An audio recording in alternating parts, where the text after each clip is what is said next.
We're going to write a rule, and it's called an explicit rule for an arithmetic sequence. It's called explicit because once you have the rule written, you can go to any specific term that you want. So if I looked at this and I wrote an explicit formula, I could say, oh, I want the 100th term, and I could use that formula and get the 100th term. And I wouldn't have to just figure it out one at a time, which would take forever. So what you need to do is you have to find the common difference. This is an arithmetic sequence, so it's going to be either adding or subtracting. Here we're subtracting 3 every time, so the common difference is a -3. Then you need the first term, which they give you, which is 13, and that's all you need. Okay, so this is the formula. What does this say? Oh, it tells why. This is a really good thing to look at. So if you have time to kind of look through this, this will explain why. It's really cool.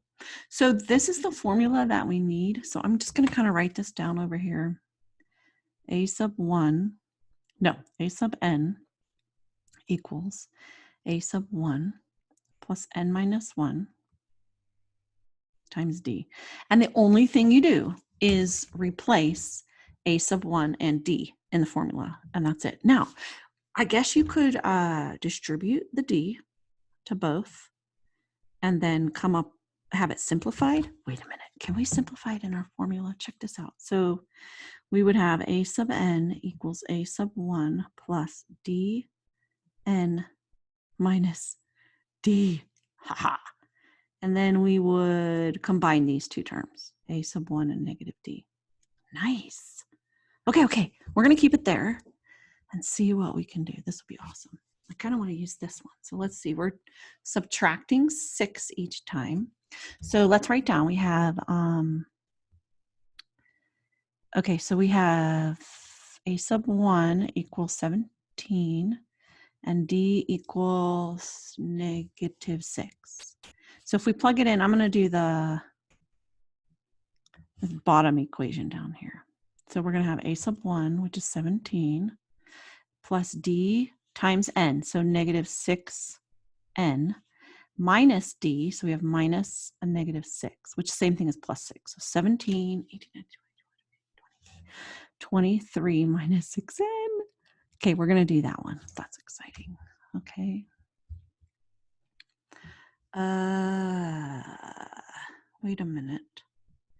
How do we write a sub n? Oh, they already wrote it. Okay, so 23 minus 6. Nice. That's awesome. That's really fun. Okay, so let's just erase this.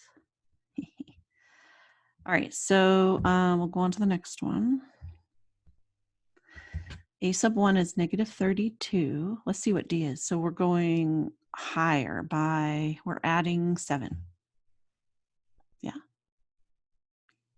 Okay, so then we'll use this formula down here. We have -32 plus 7n minus 7. -32 minus 7 is a -39. Oh, that is so dang fun. Okay, so we have -39 plus 7n. I love it. This is so fun. I've never done it this way before. I love it. Okay, we're going to do this again. All right, so what is, our first term is 6, and we're going up by 3. We're adding 3 each time. So a sub n is 6 plus 3n minus 3. So we do 6 minus 3 is 3 plus 3n. Oh, that's awesome. So a sub n equals 3 plus 3n. Okay, seriously, that was amazing. Okay, that's going to be the end of the lesson.